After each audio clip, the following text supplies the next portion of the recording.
Bismillahirrahmanirrahim. Assalamualaikum warahmatullahi wabarakatuh. Alhamdulillahilladzi hadana lihadza wa ma kunna linahtadiya laula an hadanallah.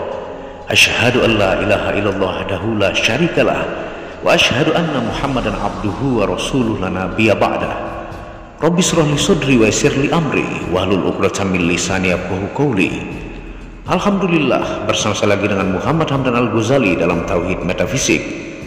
Pada kesempatan yang berbahagia ini kita akan membahas tentang video Ma'rifat Tafakur, berpikir sesaat tentang Tuhan lebih baik daripada ibadah 60 tahun.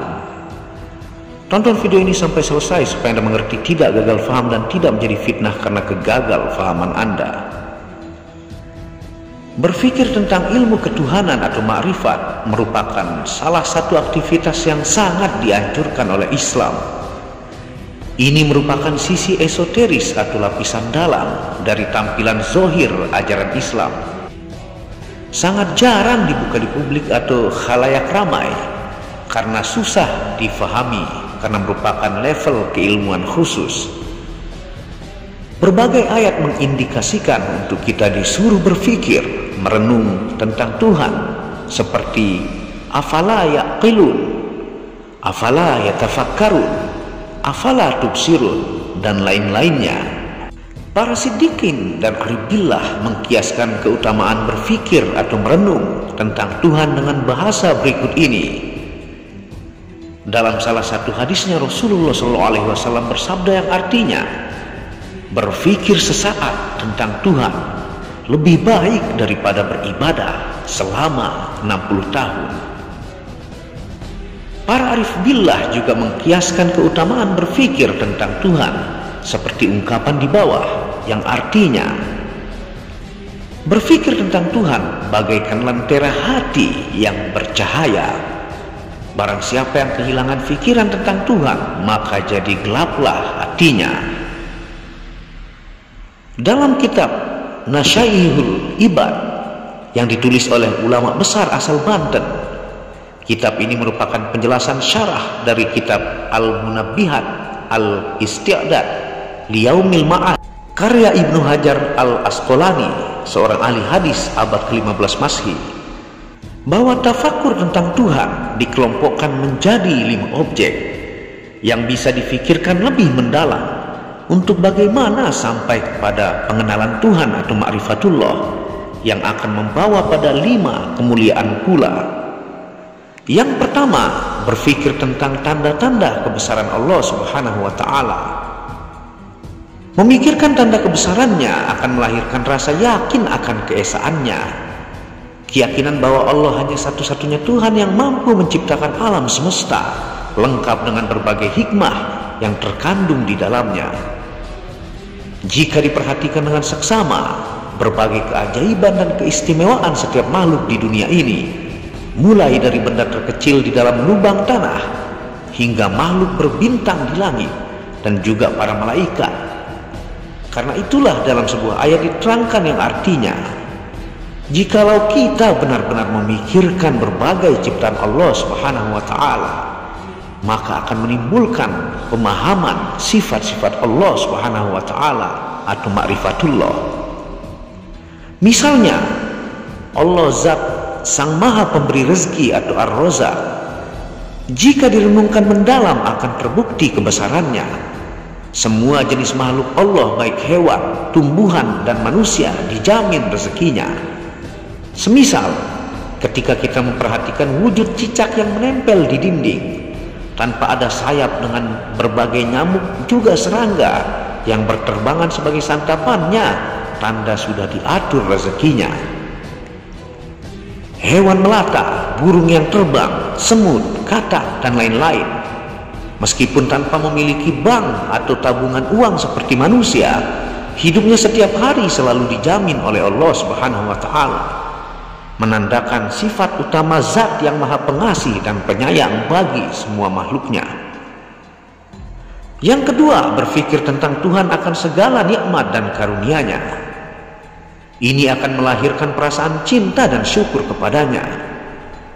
Bagaimana kita tidak bersyukur jika setiap saat kita dapat bernafas dan menikmati udara dengan bebas tanpa ada pajak dan pungutan atau gratis? Sedangkan jika sakit atau susah bernafas, biaya operasinya sangat-sangat mahal.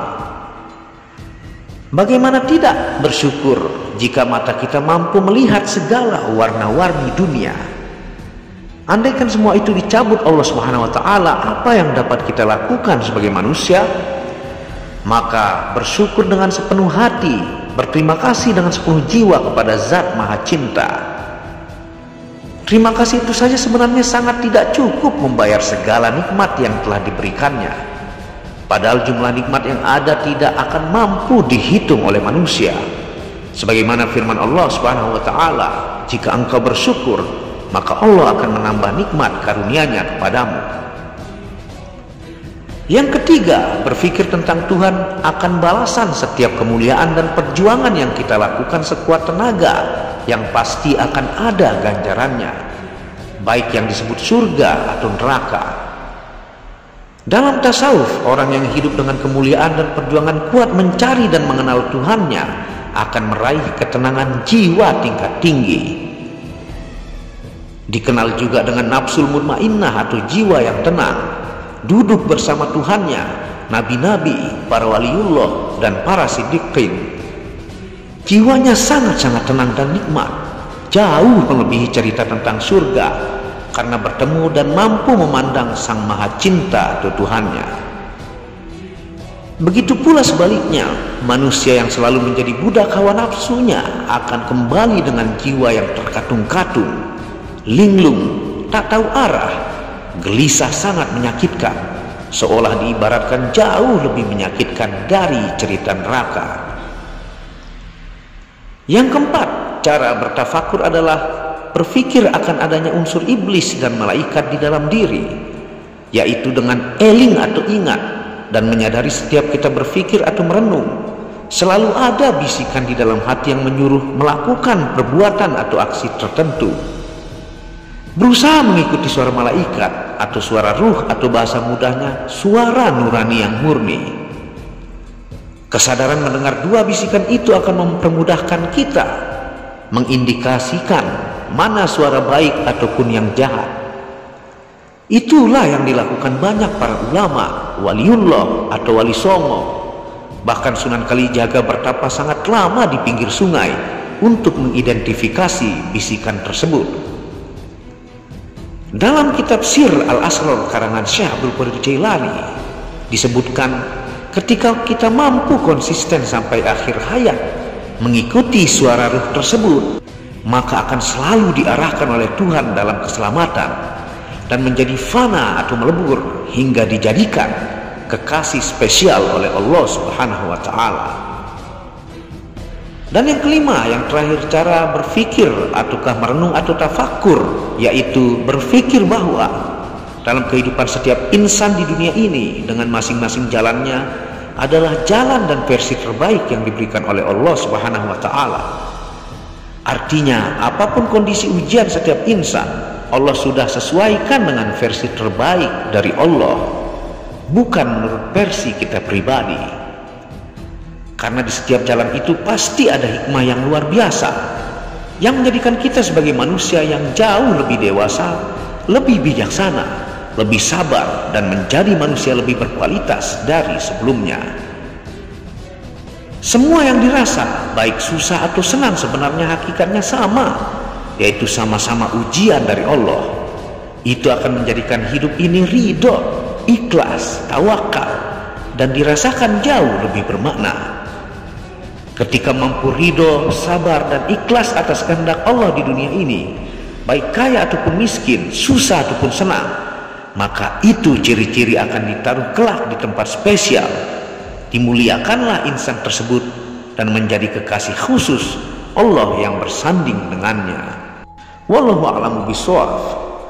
Itulah ma'rifat tafakkur, yang tentunya dalam hadis Nabi berpikir sesaat tentang Tuhan atau bertafakur lebih baik daripada beribadah selama 60 tahun. Dan 5 yang harus difikirkan ataukah ditafakurkan yang saya jelaskan tadi, itu akan mendekatkan kita kepada ma'rifatullah pengenalan diri dan Tuhan. Ketika Anda mampu meresapi dan mengamalkan 5 cara merenung atau kata fakur yang saya sebutkan tadi, maka rasa ridho, sabar, dan ikhlas akan muncul kepada diri kita sendiri, sehingga menerima apapun yang diberikan oleh Allah Subhanahu wa Ta'ala, karena itu adalah kehendak dan versi terbaik yang diberikan untuk kita, dan itu akan membuat kita menjadi insan yang spesial, kekasih khusus yang bersanding dengannya. Apabila ada salah kata itu murni dari kebodohan saya sendiri, apabila ada benarnya itu datangnya dari Allah. Wabillahi taufiq wal hidayah. Assalamualaikum warahmatullahi wabarakatuh.